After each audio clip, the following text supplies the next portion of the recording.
mga idol, may buntag sa tanan. Kumusta mo tanan mga idol? Ug karon mga idol, naa day koy i-share lang gamay ba. Tagi ko pagtugot kanimo, kaninyo tanan nga pagtugot aning sa balaan kasulatan. Si Mama Mary ba, si Santa Maria, mao ginay inhan sa atong Ginoo kang Hesukristo. Pero naay usa ka dili ingon nato o ato lang itago ang pangalan, si Ate Elizabeth. Ang iyang sulti si Santa Maria kuno gihimo ra kuno ng suguloon. Pero naagi sa balaan sa kasulatan mga idol, kanay ang giingon nga si Mama Mary dili kuno inhan sa Dios, usa kuno sa kasulugoon. Ngano man giingnan niya usa ka kasulugoon, dako kay nagsipyat kasi si Mama Mary mao ginay inahan sa atong Ginoo nga si Jesucristo. Kini ang atong simbahan mga idol. Kini ako sa Katoliko, wala ni nanudlo nga si Birhen Maria una pa sa Dios. Nauna gayud paglungtad ang Dios, diba? Nauna gid ang paglungtad ang Dios.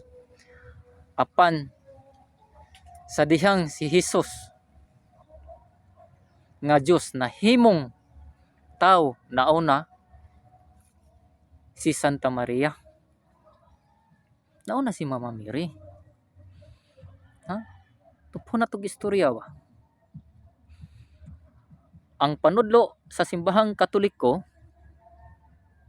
nga si Santa Maria inahan sa Dios gipaklaro lamang sa Katoliko. Kung kinsa ang gipanamkon og ihimugso ni Santa Maria ni Mama Mary, kinsa man ang persona nga si Hesus nga gipanganak sa mahal nga birhen. Balikon para maklaro nato gayud paminaw Ate Elizabeth, kinsa man ang persona nga si Hesus nga gipanganak sa mahal nga birhen, ang tubag siya Dios sumala sa 1 Juan bersikulo 5:20. Juan bersikulo 1:14-18. Ang ikatulo, amina mo, Juan bersikulo 20:28. Ang ikupat, Isaias bersikulo 9 ngadto sa 6. Ang ikalima, kini Roma bersikulo 9:5. Kaunom kining Kulasas 2:9, Pilipos bersikulo 2:5-6. Mao ni ka-idol. Ngano man imong ginganlan ti Elizabeth nga si Ma'am Mary nga usa lang kasulugoon? Naari na may mabasa sa atong balaang kasulatan kato akong gisulti nga mga verse. Palihog lang ko magbasa kay naara na ngadto sa akong post. Looy kay kat wa gyud kakahibaw unsay kamotuoran. Kung nakakita man ka sa akong video,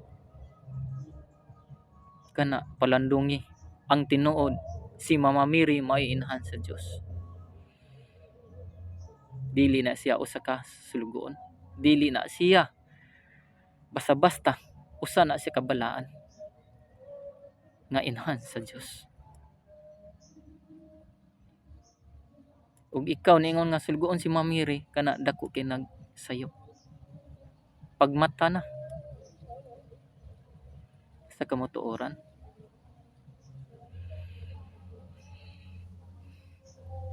Mao nay sakto ti Elizabeth.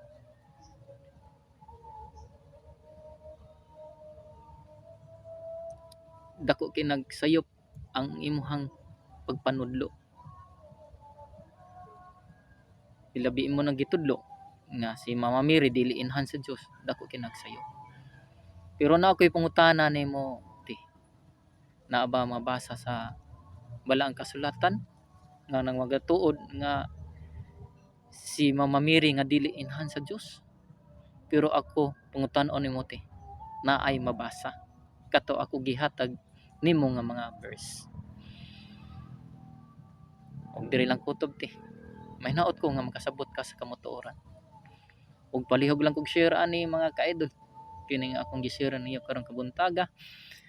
Mayong buntag sanan, dalaygon ang Dios. Mag-uban nato kanunay nga atong Ginoo nga si Hesus Kristo. Amen.